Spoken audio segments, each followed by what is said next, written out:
Hello दोस्तों, नमस्कार। Welcome back to my channel Prince Raj support. आप लोग मस्त होंगे, स्वस्थ होंगे इस ठंडी के मौसम में।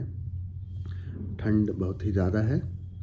तो आज मैं बात करता हूँ ये जो 1 to 5 को लेकर बीपीएससी टीआरई 2.0 जो एग्ज़ाम हुआ था। क्वेश्चन मॉडरेट था, हाँ, बशर्ते है कि बच्चे लोगों ने पिछले जो एग्ज़ाम हुए थे 2 पेपर, एक बॉयज़ और गर्ल्स का, उसके आधार पे कोई क्वेश्चन नहीं था। जो बच्चे ने अनुमान लगाया था कि इसके बेसिस पे, इसके पैटर्न पे ही एग्ज़ाम होगा, उस पैटर्न पे एग्ज़ाम नहीं हुआ।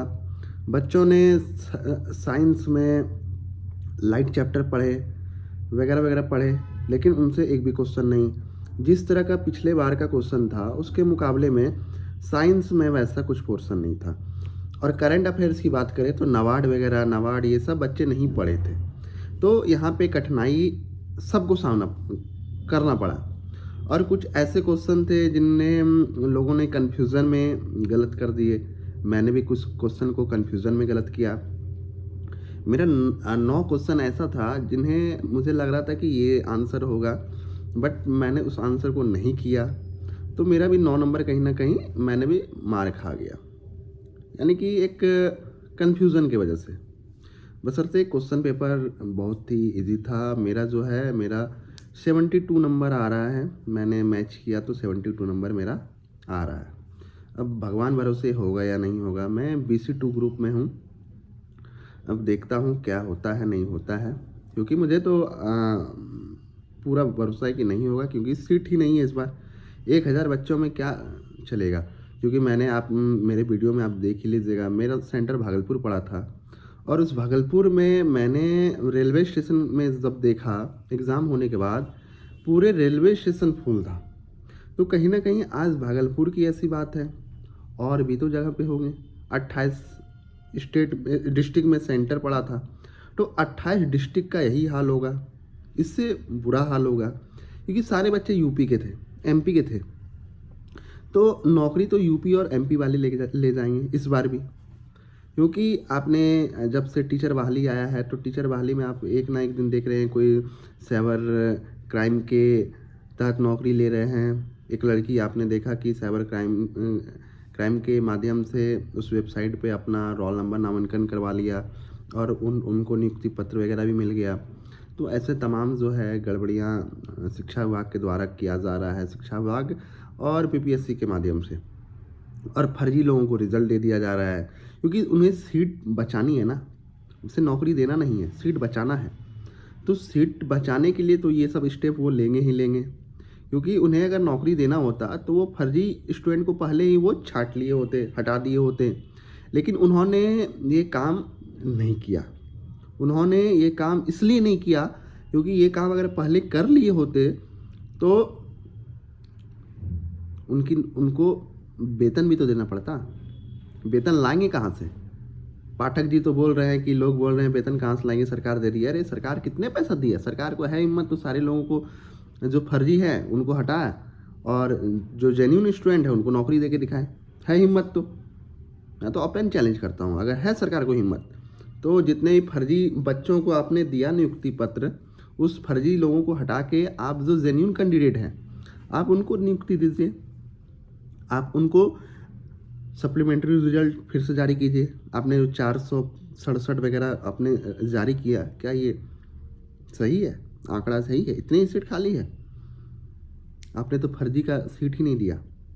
उसका घोटाला हुआ है, फर्जी सीटों का घोटाला हुआ है, पूरा के पूरा घोटाला हुआ है। तो इस बार भी वही घोटाले के शिकार हम लोग होंगे। 1088 सीट में नामुमकिन है, जिसका लक उस दिन सरस्वती माँ जिस पे वास की होगी, उस दिन 2 घंटा के लिए जिसका लक बहुत ही अच्छा होगा, जिनका 80-90 क्रॉस हो रहा होगा, 90+। तो 90+, 1000 आदमी कोई बड़ा चीज़ नहीं है। 1000 स्टूडेंट, अगर 1 लाख स्टूडेंट है तो 1000 स्टूडेंट का लक उस दिन अच्छा हो सकता है। 1000 स्टूडेंट का लक अच्छा होगा और वो लोग निकल जाएंगे। ये जो हम लोग हैं जो जिसका लक नहीं साथ दे रहा है, टीआरई 1 में भी हम लोगों ने 1 नंबर के कारण छटाया, तो कहीं ना कहीं जो है हमारा लक नहीं है अच्छा। चलिए ये सब खैर बात की बात है। देखिए अब रिज़ल्ट आता है, रिज़ल्ट तो जनवरी के फर्स्ट या सेकेंड वीक तक में रिज़ल्ट प्रकाशित कर ही दिया जाएगा और जिनका होगा वो फिर से नियुक्ति पर वो उसे बधाई, वो तो खुशी मनाएंगे ही ऑफ कोर्स, क्योंकि उन्हें सरकारी नौकरी मिल रही है। तो और बात किया जाए कटअप को लेकर जो बात किया जाए, कटअप जो है वो 85 से एभव ही रहेगा, 85 से बिलो नहीं रहेगा, जैसे मेरा अनुमान है।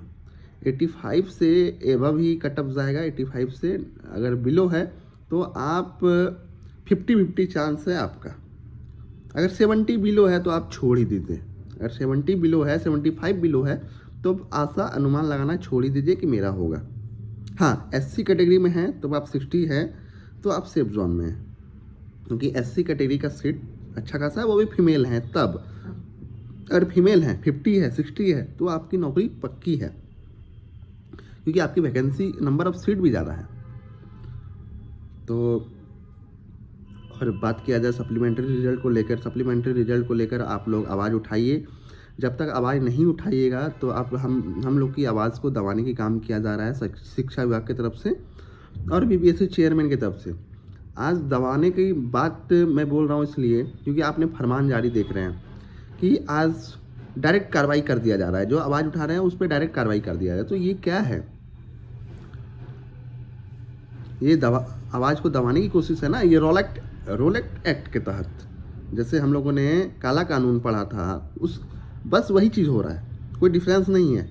उस पर भी क्या था कि आप अपना वकील खड़ा नहीं कर सकते हैं, कुछ नहीं कर सकते हैं। तो यहाँ भी क्या है, आप आवाज़ नहीं उठा सकते हैं। तो ये कहीं ना कहीं पूरी की पूरी काला कानून की तरफ की इशारा दिया जा रहा है कि जैसे अंग्रेज़ों ने किया था वैसे ही लोग, ये दोनों विभाग जो है हम बच्चों के साथ करना चाह रहा है।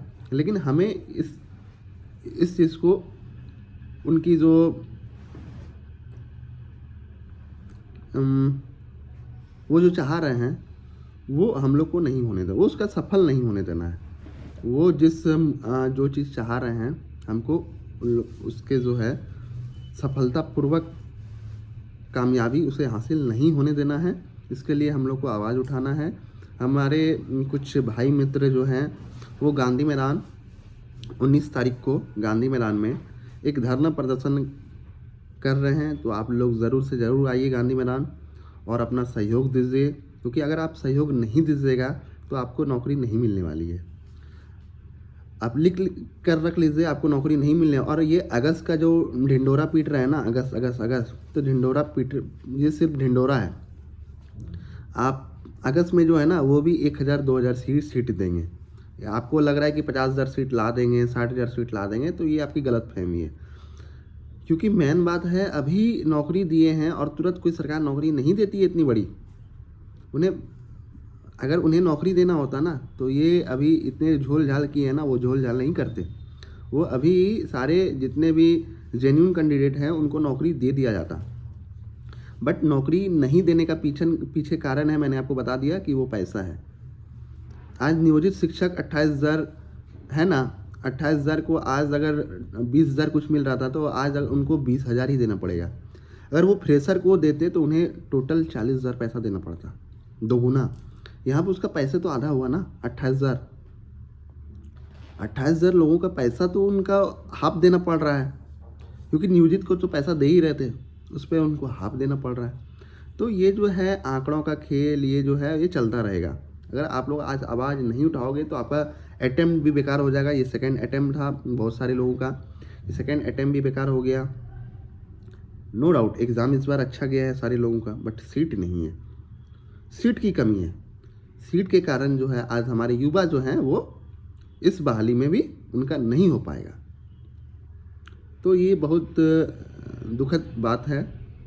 हमारी सरकार हमारे युवा के साथ ऐसा कर रही है और ढिंडोरा पीट रही है कि मैं नौकरी दे रहा हूँ, मैं नौकरी वाली सरकार हूँ, झटपट वाले सरकार।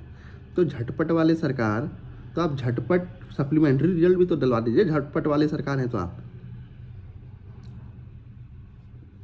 तो मैं बस आप लोग से इतनी विनती करता हूँ, आप लोग ढेर सारे लोग आइए गांधी मैदान और गांधी मैदान में एकजुट होइए और इस पे हम लोग एक मीटिंग करते हैं, क्योंकि केस वगैरह भी हो रखा है। केस वगैरह का सुनवाई आपको पता ही है, कोर्ट है जब 1 साल 1.5 साल लग ही जाता है तो कोर्ट में हमें प्रतीक्षा करना पड़ेगा। अगर उससे पहले हमारा बात सुन लिया जाए, क्योंकि अभी इलेक्शन का वक्त है, इलेक्शन के वक्त सरकार हर चीज़ सुनती है। आप सरकार से हर चीज़ ले सकते हैं इलेक्शन के वक्त, क्योंकि इलेक्शन ऐसा समय होता है जहाँ पे अगर आप बड़ी मात्रा में अगर भीड़ है आपके पास तो आप कुछ भी उनसे मनवा सकते हैं, क्योंकि उन्हें भी डर रहता है ना कि हमारी सरकार गिर ना जाए। वो लोग कुर्सी के लालची होते हैं, क्योंकि इससे जो है निगेटिव माहौल में, हमारे जो माहौल में इसका क्षति पहुंचता है। यानी कि अगर मान के चलिए हम लोग आज जैसे आंदोलन रखते हैं तो हमारे आंदोलन से जो नहीं भी जानने वाले युवा हैं उनके तक भी कुछ बातें पहुंच जाती है कि बच्चों के साथ सरकार क्या कर रही है, सरकार ये गलत कर रही है, तो लोग इससे जागरूक होते हैं।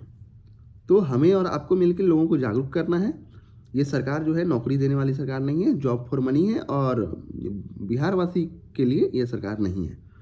ये सरकार नौकरी बांट रहे हैं यूपी वाले को, एमपी वाले को, छत्तीसगढ़ वाले को, फलाना ठिकाना पंजाब वाले, यहाँ तक दिल्ली वाले को, यहाँ तक नेपाल वाले तक को भी दे रहे हैं। तो मैं आप लोग से यही अपील करता हूँ, आप लोग भारी मात्रा में पहुँचे गांधी मैदान और एक हम लोग बात विचार करते हैं क्या करना है आगे, फिर उसके अनुसार हम लोग कदम उठाएंगे, सरकार तक हम अपनी मांगों को पहुंचाएंगे। ठीक है, तब आइए मिलता हूं फिर गांधी मैदान में।